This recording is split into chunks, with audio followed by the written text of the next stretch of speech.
Today on Land Beat, we're talking about making money and making habitat.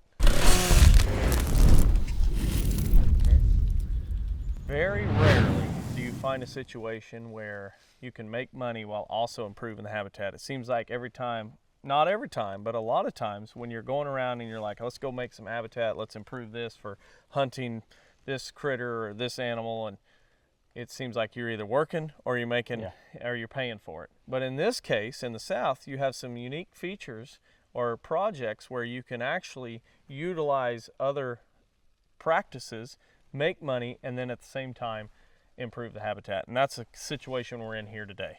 Yeah, and so if you look around, we got these really, really large pine trees, and you wouldn't want to come in here in this situation and just drop pine trees, because you're just going to clutter up so bad that you completely keep any animals from being able to use it. But now we can have a timber crew come in here, harvest these pines along this, basically a clear cut of pines.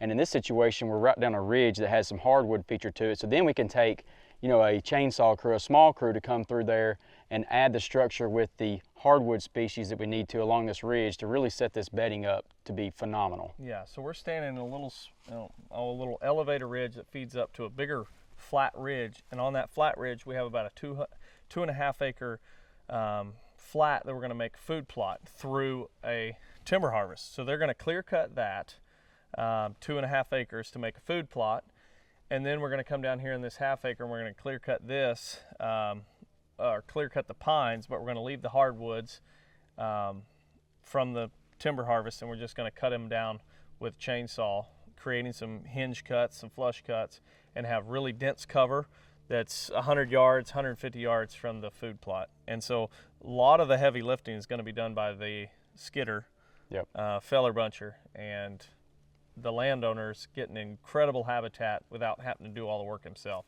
Because trust me, doing the work yourself isn't always fun, and especially when you get into bigger trees like this. But we are on a prime, and this is a prime candidate for clear cutting the pines, getting a bunch of sunlight to the ground, but then coming in and dropping all the mid-story and some of the overstory hickories and oaks and getting incredible cover while being in close proximity to a new food plot. So this is going to be an awesome spot. So typically what we see when we open this up, right now it's just completely a leaf litter of no herbaceous layer whatsoever on the ground. And then we kind of come in here and clear cut some of the pines and drop some of this other stuff. We're going to increase the brambles and the forbs, and we get some grasses along through here too.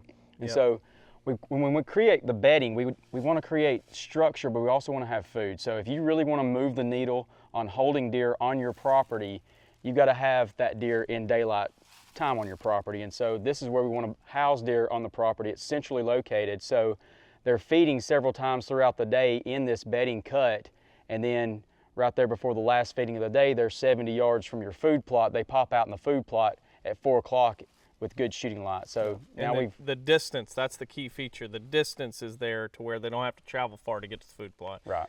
I think, you know, there's a direct correlation where if you want to have daylight activity from a deer, you need to have daylight activity or daylight hitting the forest floor. Right. And in this case, you know, the species that are going to come back, we've got some high bush and low bush blueberry. We want to see some beautyberry. We want to see those forests, but certainly those brambles. And then once you get that in close proximity, it's a really, really great recipe for daylight activity of whitetail deer, specifically mature bucks.